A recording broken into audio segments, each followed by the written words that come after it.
Good morning, everyone, and welcome to Together We Strive, a Terrafirmacraft mod pack that I've decided to pick up. And what better opportunity than that to make a new series out of it. I apologize, I explored a little bit off the recording before deciding to record, and I died over there. So I'll simply go the other way this time, because I was shot by a not particularly well-meaning skeleton. There are some NPCs around spawn, but I want no part of it, because there's one that gives handouts and there's one that doesn't do anything at all. So, I don't particularly care. I've just entered the wild, so I can finally make an impact on the world by collecting resources, or even... What's this? Up on the minimap there's already a little civilization. I suppose I'll leave well enough alone and just ignore it. I'll move my way along the coast and hope I can find some loose stones across the ground. And I'll address this now. There will be some discussion in the chat, as this is a multiplayer server. And despite the fact that I like to avoid the use of obscenities in my videos, even going as far as to censor them when they appear in runestones and such in Haven and Hearth, but I'm going to make no effort to do this in this series, simply because it might occur just so often in the Minecraft chat. It's beyond my control, and I apologize if it's something that you don't like. So this mostly serves as a warning. I will make no effort to censor the chat. So I doubt that this server holds any unsightly individuals that you will use extreme obscenities, but I have already witnessed some light swear words used. Of course, I won't be repeating them, but they do occur. Now, I've found some branches, and if these are combined with a tool head made of stone, which I would have a much better luck finding them, if they indeed existed. If this were a single-player world, I wouldn't be having difficulty with this at all. But the area this close to spawn has just been stripped clean of any loose rocks that weren't cleverly hidden. You see there's one there, but I'm not exactly about to dive into a ravine to go get it. So pardon the trespass, but I'm going to have to sneak by this little area. I apologize as well for my occasional frame drops. I am indeed not under the possession of an amazing computer. So sometimes I will drop frames, and you'll have to forgive me for that. I have found one stone, but you need two to nap. So I'm going to need to come into the possession of another one. And indeed, there's another little shack here. Looting is, I assume, against the rules. I may be a terrible person for this, but I only skimmed the rules, because generally rules on public servers amount to just don't be a terrible human being. Have respect for other people and their creations, and you'll get along with anyone just fine. And no cheating, of course, but I always believe that cheating takes the fun out of a game to begin with, so even if it's not against the rules, I never make use of them. And here we go. We found another stone, so let's go ahead and chip ourselves possibly the second most useful tool, stone axe, because even though chopping trees isn't exactly what you want to do immediately, it has combat uses as well. And my hunger bar in the bottom right is about 3/4 full, so I'm going to want to have this around if I find an animal. I think I saw a pheasant earlier. I should have killed that. Ooh, is this some yarrow? No, indeed, it's Houstonia. Well, I might as well keep it. Oh, here we go. We found some more of these. Now I'll make a couple of knives to begin collecting grass from off of the ground. I was lucky enough to begin this recording session when the day was here. But you know, the sun sets, and I need to be prepared for when the nighttime comes. So perhaps I'll make some javelins as well, but as we get further away from spawn, rocks on the ground are becoming more and more common, until eventually they will be virtually everywhere. And the new hunt is going to be for ore stones, or even just ore veins themselves. But I doubt I'll be able to find any of those until much later. Definitely not in the first episode, anyway. That's a little bit later. But yes, as I encounter various grass, I'm mostly just working my way out toward the, well, as it seems, edge of the waters here. So maybe I'll need to start swimming. Or indeed, it actually does look like there's more land, although it appears to now just be an island. And indeed, with any collection of salt water, there is actually some of this seaweed stuff, so it's always worthy to grab this, because it is indeed edible. I imagine it doesn't taste super great, but it's food.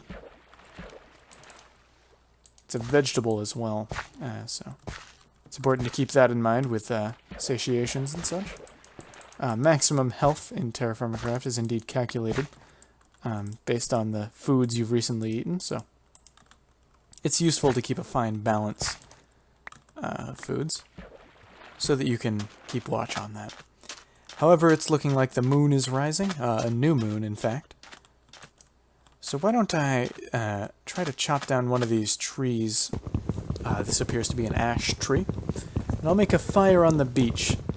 I didn't manage to find any clay. The rainfall is 4,000, so there's got to be clay in this area. But it'll be mostly important here to start a fire for my survival needs. So let's toss these sticks and a couple of straw onto the ground. The straw just makes it easier to light the fire. Indeed, we lit it there on the first try. And I'll toss a couple of logs in here just to keep the fire lit. And this will mostly serve us as light because it gets pretty dark. And why don't I go in here and clear this death point because it's annoying me. So I'll break down some leaves here near the fire. Try to grab up a little collection of branches. And hey, if I find some saplings, I might as well give back to the earth by planting them. And I've got a couple of sticks here now, which I'm going to try to use to make a shovel. And I'm now regretting not paying attention to the ground, because if I'm paying close attention, I can notice yellow flowers under the name of goldenrods, possibly named because of their color and shape. But they always grow on clay, so if you see those, you know you've struck clay, and you really need that to do anything. So I wish I had some, but indeed, you're not always so lucky. So I need to keep an eye out. It's dangerous to travel at night, though. You will get swarmed by the undead. So I'm thinking I'll just kind of stick around this area and try to grab up a bunch of... there appears to be a bit of a pitfall here. I'll try to grab up a bunch of sticks, maybe some stones, and maybe I'll even chop trees if I get enough sticks and stones and I'm just waiting the night out. Well, with those baddies making their way toward us, it looks like we have a fight on our hands. So let's grab the axe and try to deliver a few swift blows. And they might consider leaving us alone after that one. There we are. And so here, through the process of burning torches, or burning sticks rather, in a fire, you can create torches. And these are good, especially with the Optifine mod installed. Because if you have Optifine, you can enable dynamic lights, and as you walk around, the torch actually lights up the terrain around you. So that kind of eliminates the need...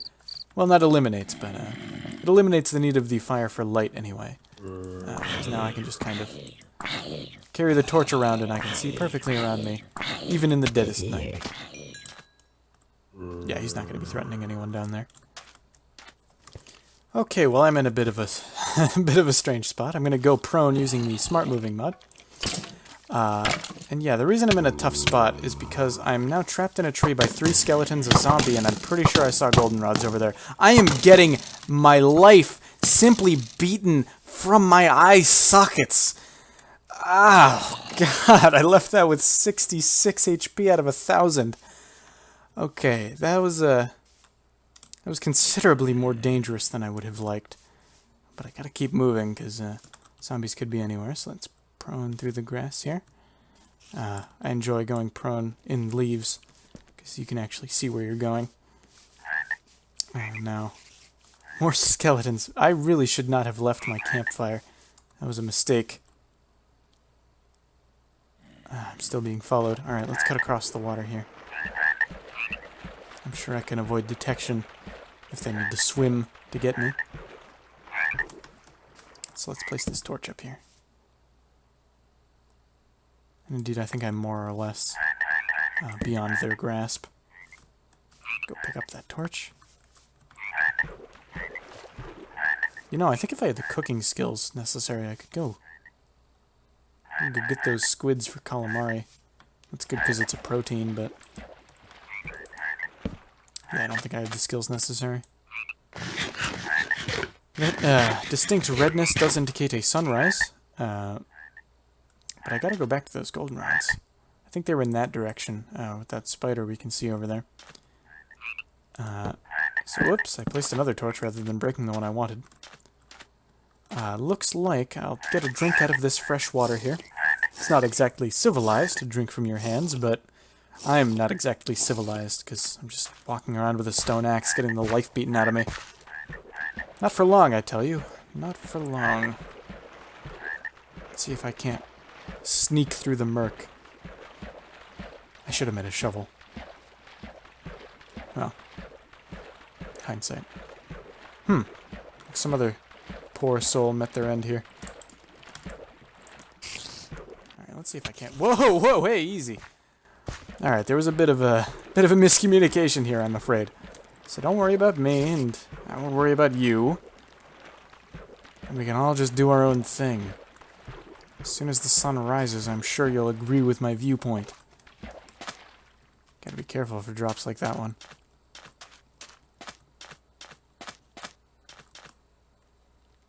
Come on. Give up. Ah, there we are. Now, where exactly did I see those goldenrods? The fog is so thick I can barely see. That'll happen. But I think I was avoiding detection around this way. The trees were low, I remember that. Oh, here we are. I walked right past it. Let's make a couple shovels then, and grab these. Grab this. Here. And indeed, a couple shovels.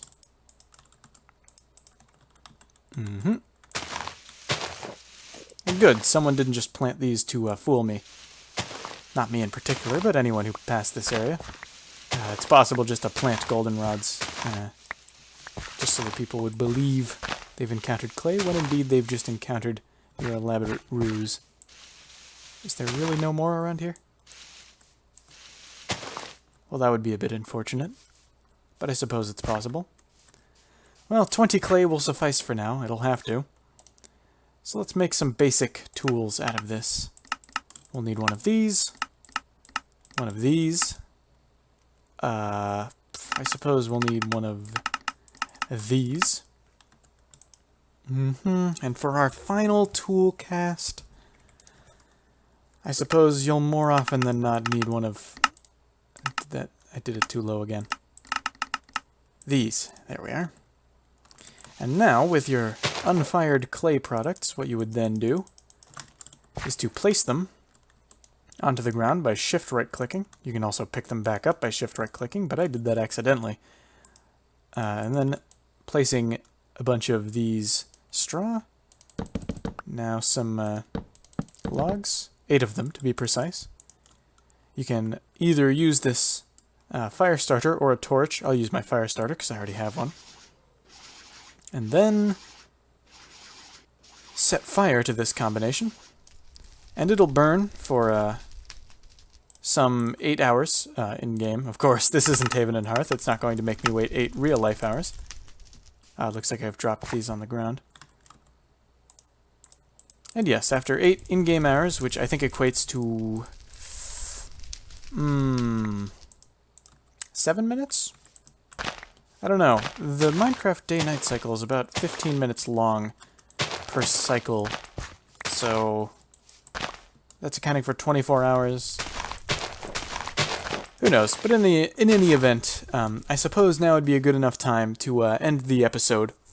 I'm optimistic about this series, but we'll see how it all ends up. I'll record the first few episodes, and if I feel it's worthy of uploading, I'll turn it into a little series. So, thank you for watching. Be sure to let me know how you feel about this if you have seen Haven Daily and want to give me your opinion on this series. Thank you for watching. I think I said that already. And good night.